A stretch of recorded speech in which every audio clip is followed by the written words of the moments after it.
এমন ভাবে পড়াশোনা করলে পড়াশোনা হয় না। ভালো বলতেছি।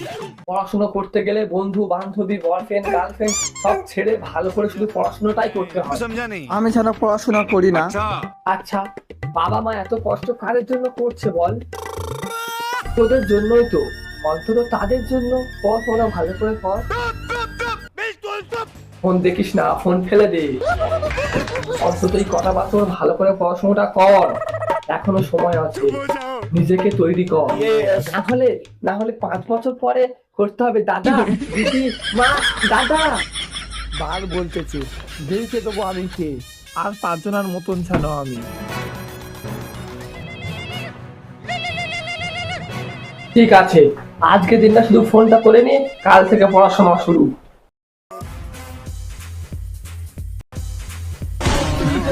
দাদা দিদি দাদা মা।